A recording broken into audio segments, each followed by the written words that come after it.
Pelo Evangelho o Pai nos chamou, a fim de alcançarmos a glória de nosso Senhor Jesus Cristo. Aleluia, aleluia. O Senhor esteja convosco, Ele está no meio de nós. Proclamação do Evangelho de Jesus Cristo segundo Mateus. Glória a vós, Senhor.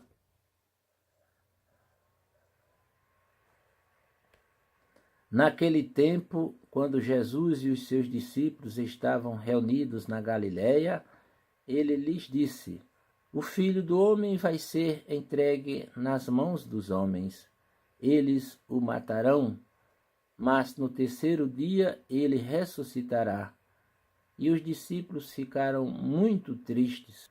Quando chegaram a Cafarnaum, os cobradores do imposto do templo aproximaram-se de Pedro e perguntaram: O vosso mestre não paga o imposto do templo? Pedro respondeu: Sim, paga. Ao entrar em casa, Jesus adiantou-se e perguntou: Simão, que te parece? Os reis da terra cobraram impostos ou taxas de quem? Dos filhos ou dos estranhos? Pedro respondeu: Dos estranhos. Então Jesus disse: Logo os filhos são livres, mas para não escandalizar essa gente, vai ao mar, lança o anzol e abre a boca do primeiro peixe que pescares. Ali encontrarás uma moeda. Pega então a moeda e vai entregá-la a eles, por mim e por ti. Palavra da salvação. Glória a vós, Senhor.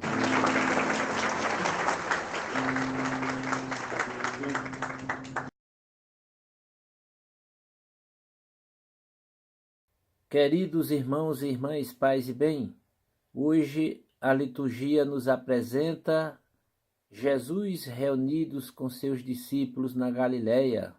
O ambiente era bem familiar, bem próximo uns dos outros, discutindo e planejando as diretrizes do grupo. O trato familiar de Jesus com os discípulos possibilitou uma abertura bastante significativa, ao ponto de Jesus abrir seu coração para confiar-lhes o caminho de sua paixão, morte e ressurreição. Ele começa revelando que o Filho do Homem vai ser entregue nas mãos dos homens.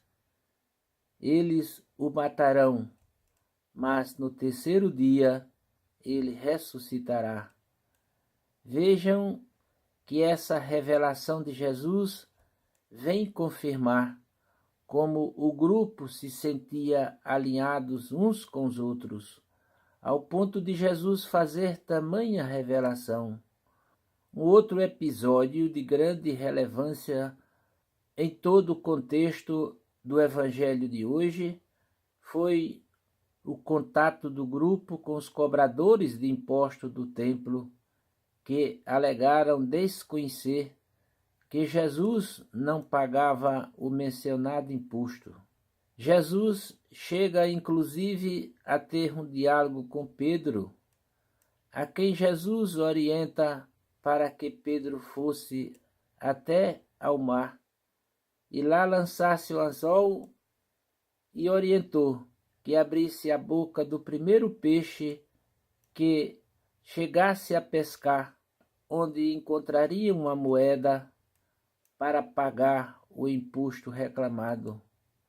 Como se vê, Cristo, afinal, mostra-lhe como conseguir o dinheiro necessário para pagar o tributo do templo, para evitar escândalo. Lembrando que o imposto que foi cobrado a Pedro era destinado ao templo de Jerusalém. Era um imposto obrigatório por lei. que todo o judeu deveria pagar para ajudar a manutenção do Templo de Jerusalém, e equivaleria 2 dracmas.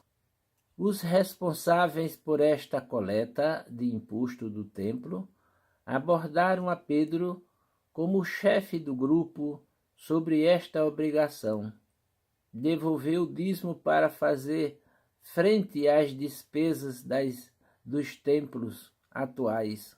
Em todos estes fatos, descobrimos uma visão fundamental da vida cristã. É o afã de Jesus por estar conosco. Diz o Senhor no livro dos Provérbios: alegro-me em estar com os filhos dos homens. Como muda a nossa realidade, o nosso enfoque da vida espiritual, na qual às vezes pomos apenas a atenção nas coisas que fazemos como se fosse as mais importantes. A vida interior deve centrar-se em Cristo, em seu amor por nós, em sua entrega até a morte, na sua persistência, busca do nosso coração. Louvado seja nosso Senhor Jesus Cristo, para sempre seja louvado. Amém.